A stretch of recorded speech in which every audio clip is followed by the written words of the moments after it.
Mason Carter delayed a navigation shipment by 47 minutes, and for that, the CEO of a company worth billions decided to sue a single father over $100 just to make an example of him. Inside a courtroom packed with reporters and corporate lawyers, Amelia Sterling smiled as her attorney asked the judge to ban Mason from ever stepping onto a Sterling Aeronautics runway again. Mason said nothing in his defense. Instead, he placed a dust-covered aviation law book on the table and opened it to a clause that had been buried for 80 years. 3 minutes later, the color drained from Amelia's face. A lawsuit over $100 had just become a $10 million judgment against her own company, and neither of them could have predicted how far the truth would travel from there.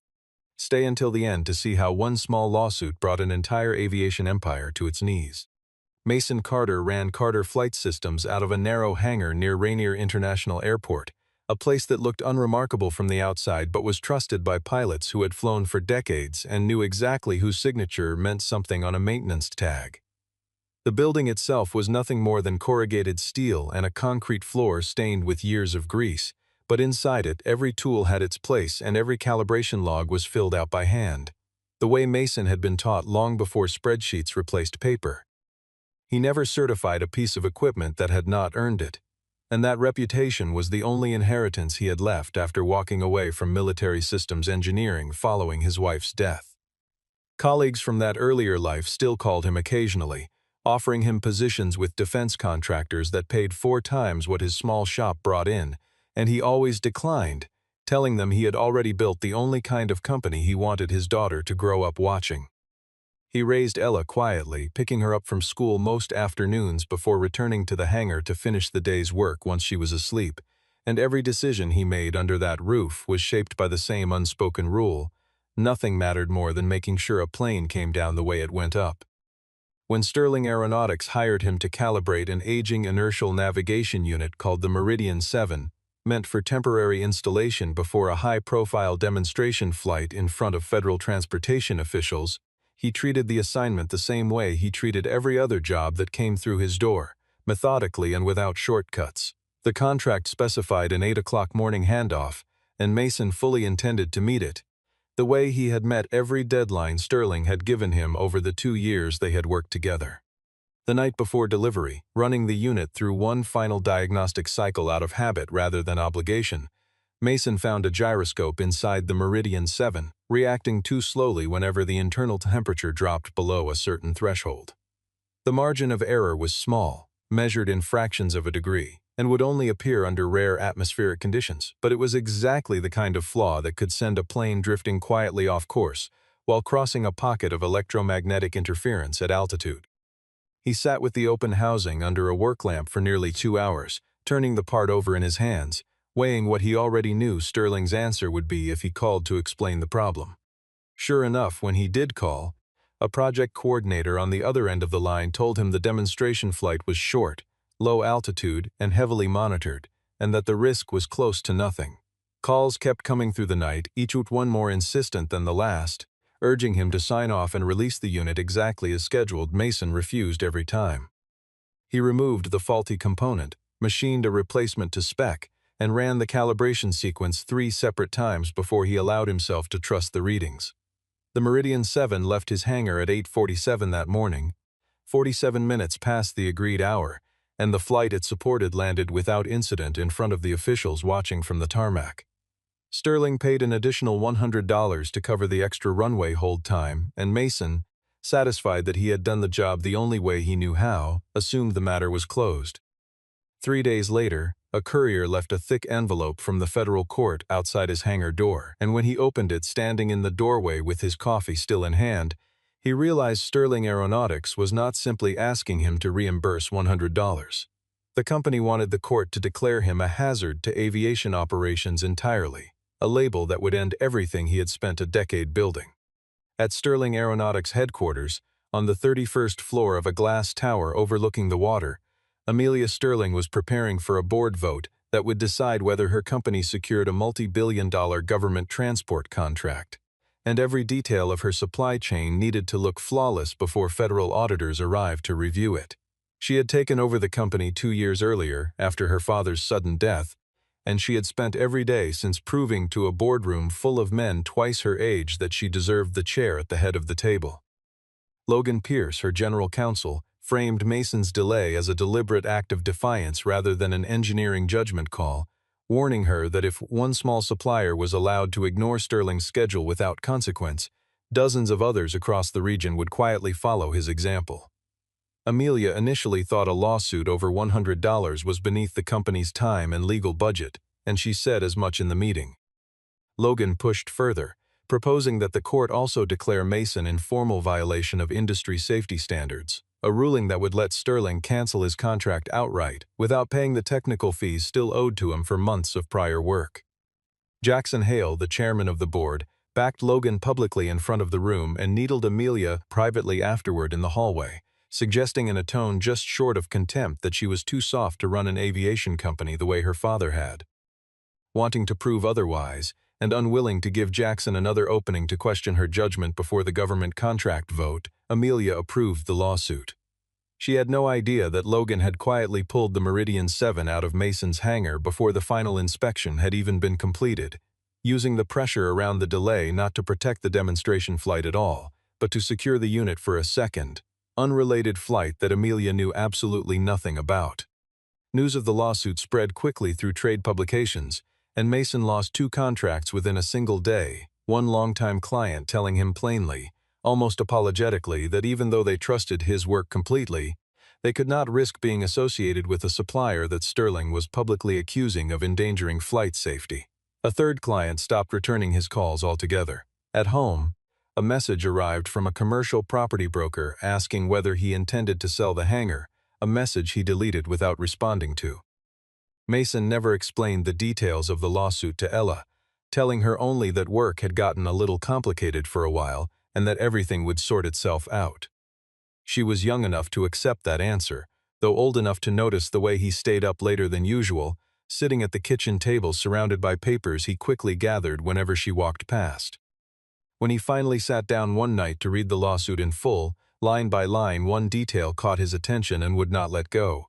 Buried deep in Sterling's own language, the company had inadvertently admitted to using the Meridian 7 before it held any legal claim to the unit at all. Mason went to several law offices before anyone would agree to take his case, and every attorney told him some version of the same thing, that the cost of mounting a defense would dwarf the amount in dispute by a factor of hundreds, and that fighting a company the size of Sterling over $100 invoice made no financial sense at all. Some advised him to simply pay the money, issue a quiet apology, and let the contract go the way so many small suppliers before him already had. Mason refused, because the lawsuit was never really about the money in the first place. It accused him of intentional obstruction of a scheduled flight and asked the court to bar him from every facility Sterling operated anywhere in the country, a judgment that would end his business completely and follow him into any future work in the industry. Eventually, after being turned away 5 separate times, he found Grace Hamilton, an independent attorney who had once worked inside the federal aviation regulatory system before going into private practice. Grace listened to him for less than 10 minutes before telling him, not unkindly, that she could not justify taking a case this small. She was already reaching for her calendar to end the meeting when Mason said a copy of the equipment intake slipped down on her desk. Printed near the bottom, in a font so small she almost missed it, was an unusual priority code, EAC 12. Grace recognized the code from old wartime transport contracts she had studied years earlier as a young regulator, a designation that had effectively disappeared from active use after the 1950s, when peacetime aviation law was rewritten from the ground up. Mason explained that Sterling's staff had invoked the code specifically to force his hangar to prioritize the Meridian 7 above every other order on his schedule that week, treating it as though the demonstration flight carried some kind of official emergency status. Grace asked whether Sterling had paid the emergency requisition fee that normally accompanied a code like that one. Mason admitted he had never even heard of such a fee, and no invoice for it had ever crossed his desk.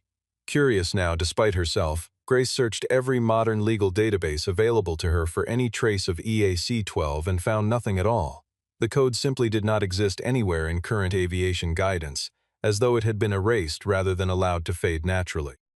Mason remembered that his old mentor, the man who had trained him on navigation systems decades earlier, had left behind a thick wartime-era aviation manual, still sitting unopened in a storage crate at the back of the hangar. They spent an entire evening going through it page by page under a single work light, until they found a chapter describing the emergency requisition of navigation equipment, with a note referencing something called Article 12 of the Emergency Aviation Equipment Transfer Provisions of 1941. The article had never actually been repealed by any later law. It had simply vanished from modern handbooks over the decades, quietly excluded from new editions rather than formally struck down by Congress, which meant it was still, technically, fully enforceable. As Grace read the final clause aloud in the quiet hangar, she realized that any company misusing the EAC-12 designation for anything other than a genuine national emergency could be held liable for triple the entire economic value generated by the flight in question. Grace spent the following days tracing the full legal history behind Article 12, which had been enacted in 1941 to let private transport carriers requisition equipment from independent suppliers during flights directly tied to national security emergencies, a wartime necessity that had never been formally undone once peace returned. In exchange for that extraordinary power, the carrier had to satisfy 3 specific conditions. The flight had to serve a lawfully declared emergency rather than an ordinary business purpose. The equipment's owner had to receive written notice of the requisition before or immediately after it occurred, and the carrier had to pay a fair rental value along with a proportional share of the economic benefit the flight generated. If a carrier misused the emergency code for ordinary commercial purposes, concealed the flight from the equipment's owner, or sued that owner to avoid ever paying what was owed, the court was empowered to impose triple damages as a deterrent against exactly this kind of abuse. Sterling had clearly activated the EAC-12 code on Mason's intake slip, but the public demonstration flight Amelia knew about had been short, low cost, and generated almost no measurable revenue at all, nowhere near enough to explain a judgment anywhere close to $10 million. That mismatch told Grace with growing certainty that there had to be a second flight, one that had never been disclosed to Mason, to the court, or possibly even to Amelia herself. Mason checked the diagnostic memory stored inside the Meridian 7 and found 2 separate operating cycles logged on the day of delivery. The first matched the public demonstration flight. The second lasted nearly 6 hours and carried encoded coordinates, showing the unit had been installed on an entirely different aircraft immediately after the demonstration ended. Grace filed a discovery request demanding the full flight records. Logan objected fiercely, insisting the data from the second flight was protected commercial information with no bearing on a $100 delay fee. It was the intensity of that objection that convinced Grace they had found the real pressure point. She uncovered a 1948 ruling establishing that once a carrier sued an equipment owner directly, the carrier opened its own use of that equipment to full judicial review. In other words, Amelia's lawsuit had unlocked the exact door Sterling had spent years keeping shut. That same week, Ella called Mason briefly to ask when he would be home, and he kept the worry out of his voice, promising her that work would not turn him into someone she wouldn't recognize. Days later, the court sided with Grace and ordered Sterling to produce the second flight's records within 72 hours. The courtroom for the first hearing filled with reporters, corporate attorneys, and representatives from rival carriers who had come specifically to watch how Sterling handled a dispute with such a small supplier, curious whether the company's aggressive reputation would hold up under public scrutiny. Logan opened confidently, describing Mason as a small technician trying to inflate a routine shipping delay into a grand conspiracy against a company that had done nothing but expect timely service, holding up the $100 invoice as though it were the only piece of evidence anyone in the room needed to see. Amelia sat behind him in the front row, calm and composed, certain the entire matter would be settled within minutes, and that she could be back at headquarters before lunch. Grace never bothered denying that Mason's delivery had technically been late. There was no point contesting a fact that was not in question. Instead, she asked Logan directly, in front of the judge, why Sterling's own intake slip carried the unusual EAC-12 designation. Logan answered smoothly that it was simply an old internal code, entered by a junior staff member's mistake, nothing more. Grace produced Sterling's own internal operations manual, open to the page showing that the code could only ever be activated through the General Counsel's personal authorization, not by any junior employee acting alone. Logan's composure slipped, and he quickly changed his story, claiming he had personally used the code because the flight involved a sensitive government-adjacent contract that required expedited handling. Grace asked the court to formally note, for the record, that Sterling's own general counsel had just admitted, under oath, to requisitioning private equipment under emergency federal authority. For the first time since the hearing began, Amelia's calm expression faltered, and she understood, sitting there in front of the entire room, that Logan had not told her everything about this case. During the recess, she confronted him, and he brushed it off as a defense tactic from Grace, warning her that any hesitation on her part would give the board every reason to remove her. Back in the courtroom, Grace laid the old law book in front of the judge and read Article 12 aloud. She did not ask for $10 million that day. She simply asked the court to dismiss the $100 claim and allow Mason to file a countersuit. The judge agreed. Amelia had walked into the hearing as a plaintiff certain of victory and left it as the head of a company about to answer for a flight she had never approved. Days later, the flight log Sterling handed over to Grace was missing its 6 most critical pages, deleted just before the deadline.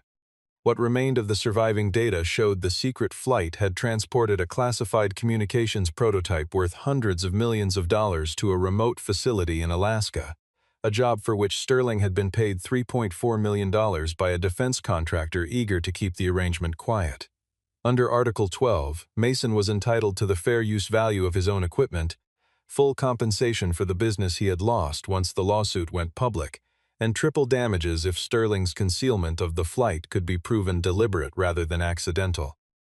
Grace spent 2 full days running the numbers every possible way before calculating the total countersuit at just over $10 million. Mason felt no real satisfaction hearing the figure spoken aloud in her office. All he had ever wanted was his reputation back and enough work to keep the hangar running through the winter. Grace explained patiently that a smaller settlement would let Sterling treat the whole affair as nothing more than an acceptable cost of doing business, quietly absorbed and forgotten within a fiscal quarter, while a number this large would force every hidden file, every buried report, and every concealed flight log into the open where a court could finally see it. Amelia received the countersuit just before a board meeting, and Jackson Hale accused her of letting a $100 dispute spiral into a $10 million crisis, proposing that her authority be suspended until the matter was resolved. Logan convinced Amelia that Mason was extorting the company and suggested leaking details of Mason's military past, implying he had once been forced out of a defense project. Amelia authorized her communications team to prepare the story, but before it was released, she read Mason's service file herself and discovered he had never been dismissed. He had walked away voluntarily after objecting to a navigation flaw eerily similar to the one now at the center of her own lawsuit. Doubt about Logan began to take root. She drove to Mason's hangar and offered him $250,000 to drop the countersuit and sign a confidentiality agreement. He refused, telling her plainly that the issue was no longer about money. If Sterling could fabricate an emergency code, seize equipment from a supplier, and then sue that same supplier into silence, the company could do it to anyone. Amelia argued that he was trying to destroy a company thousands of employees depended on. Mason answered that the one destroying the company was whoever was hiding the truth, not the one who found it. As she left the hangar that evening, her eyes caught the serial number stamped on the Meridian 7, and something about it matched a sealed accident report she remembered from her father's old files. Back at headquarters, unable to sleep, Amelia searched through her father's private archive late into the night and found a thin, water-stained report from 12 years earlier describing a transport aircraft that suffered a sudden navigation failure over the Alaskan mountains, forced into an emergency landing on a stretch of frozen ground with no fatalities, officially blamed on weather in the final summary filed with regulators. Mason, it turned out, had been part of the technical team that investigated the incident at the time, back when he still worked in military systems engineering. His original findings, preserved in a handwritten margin note Amelia almost missed, concluded that a navigation unit had been forced into active service before its calibration process was ever complete, a conclusion that would have embarrassed Sterling's leadership at the time. That conclusion had been quietly erased from the final version of the report before it was ever filed, replaced with the weather explanation, and the name attached to the revision, printed neatly at the bottom of the amended page, was Logan Pierce, then working as an outside consultant for Sterling rather than its general counsel.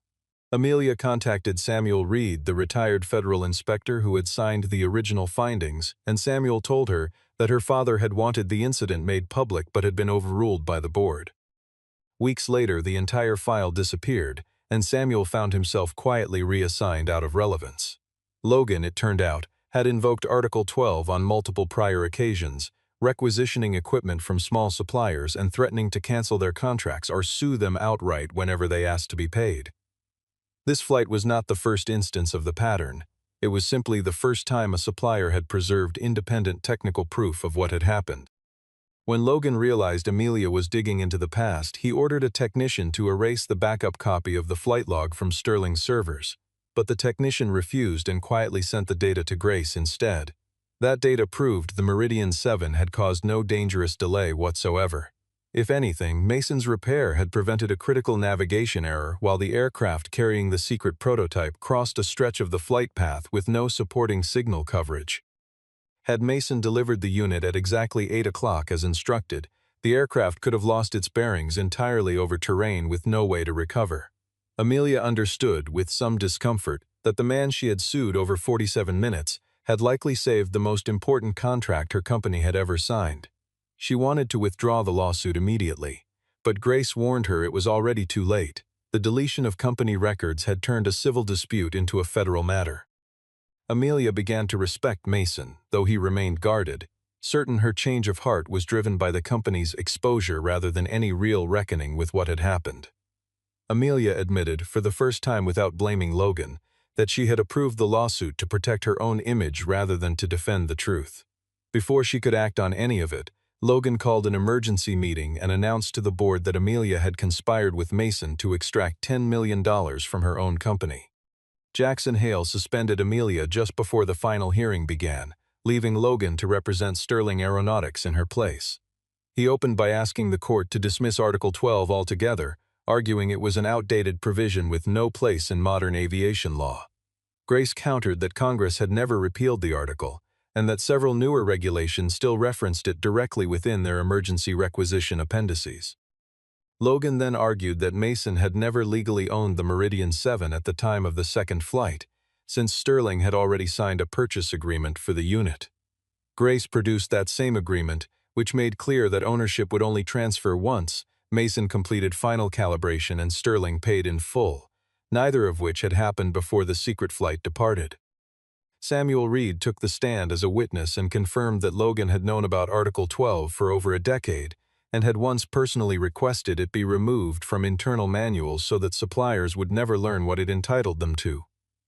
Logan attacked Samuel's credibility, suggesting the retired inspector was simply settling an old score after being pushed into early retirement. At that moment, Amelia walked into the hearing room carrying a meeting transcript recovered from her father's files, one in which Logan explained in detail how to use the EAC-12 designation without ever compensating the supplier whose equipment was taken. Amelia chose to testify against her own general counsel, knowing it could cost her the company entirely. Logan tried to shift full responsibility onto her, since it was her signature on the original lawsuit, but Amelia presented emails proving Logan had deliberately concealed the second flight from her, engineering the $100 lawsuit specifically to establish that Mason had breached his contract, which would have blocked any future claim he might make under Article 12. Grace laid the full picture before the court in plain, unhurried terms, walking the judge through every piece of it. Sterling had requisitioned Mason's equipment without a lawful emergency to justify it, earned $3.4 million from the resulting flight, concealed the relevant data through original counsel, and used a civil lawsuit as a weapon specifically designed to intimidate the very supplier, whose 47-minute delay had, in all likelihood, prevented a catastrophic navigation failure over some of the most unforgiving terrain in the country. The courtroom stayed silent as she spoke, even the reporters pausing their note-taking. The judge dismissed Sterling's original $100 claim in full without hesitation and calculated total damages, covering direct losses, lost business revenue, fair equipment use, and the triple damage penalty required under Article 12 at just over $10 million. Logan's file was referred immediately to federal prosecutors for evidence tampering and perjury, and armed officers were waiting for him just outside the courtroom doors before the session had even formally adjourned. When the judgment was read aloud, Mason did not look toward the cameras crowding the back of the room. He looked at Amelia instead, and for the first time since the case began, she offered nothing but a quiet, honest nod, an acknowledgement that he had been right from the very beginning. As the room emptied, Jackson pushed for an immediate appeal, but Amelia stood and told the board in front of everyone that she would no longer let the company spend another dollar fighting the truth. The board forced Jackson Hale to resign within the month. Once internal records made clear he had known about earlier equipment seizures under other suppliers and had chosen to say nothing rather than risk his own position. Logan was formally charged with obstruction of justice, destruction of evidence, and perjury, and the resulting federal investigation opened the door to a broader review stretching back through years of older Sterling contracts, uncovering at least 4 other small suppliers who had quietly walked away from disputes they never had the resources to fight. Amelia, for her part, was reinstated as chief executive after employees and shareholders alike backed her decision to cooperate fully with federal investigators rather than continue fighting a case she had already lost on every meaningful front. She issued a public apology to Mason, not only for the lawsuit itself, but for using corporate power to humiliate a small supplier who had done nothing wrong. Sterling paid the full $10 million judgment without further appeal. Mason used part of the settlement to clear his debts, keep his hangar running, and support the employees who had stayed with him even as clients walked away during the lawsuit. He never turned Carter Flight Systems into a large corporation. Instead, he founded a legal fund to help small aviation shops fight unfair contract terms imposed by larger carriers. Grace was invited to join a federal committee reviewing supplier protection regulations, and Samuel Reed was formally cleared, his original findings restored to the federal record after more than a decade of being buried. Amelia offered Mason a position as an independent safety advisor for Sterling, and he accepted on 3 conditions. Any engineer would have the authority to delay a flight for safety reasons without fear of punishment. No one would ever be penalized for refusing to certify equipment that had not met standard, and every emergency requisition code would require an outside audit before it could be used again. Amelia agreed to all 3 without negotiating a single point, having come to understand that real authority was never about forcing everyone to follow a schedule. It was the willingness to stop everything the moment someone with real expertise said it wasn't safe yet. A year later, Mason stood inside Sterling Aeronautics' newly built inspection center, where no wall carried the name of a chief executive or a board chairman. Instead, a single line was printed near the entrance: "No flight matters more than the safety of the people on board." The Meridian 7 sat inside a glass case as a quiet symbol of everything that had changed, resting beside a printed copy of Article 12, the clause that had gone unnoticed for 80 years before it upended an entire company. Amelia arrived to inspect the center without an entourage trailing behind her, and she and Mason had settled into something like real trust, even as they kept a careful professional distance in public. She asked whether he ever regretted not delivering the unit on time all those months ago. Mason told her an engineer could apologize for making someone wait, but never for preventing a plane from flying into danger. Amelia smiled and said it was the most expensive lesson she had ever learned. Mason replied that the company had only lost $10 million. What they had nearly lost instead had no price at all. The story closed on an ordinary afternoon when a young pilot noticed a fault in his equipment before takeoff and asked for the schedule to be delayed. No one shouted at him, no one threatened his job. Amelia signed the delay order herself, and the aircraft lifted off 40 minutes late, landing safely on the other end exactly the way it was always supposed to.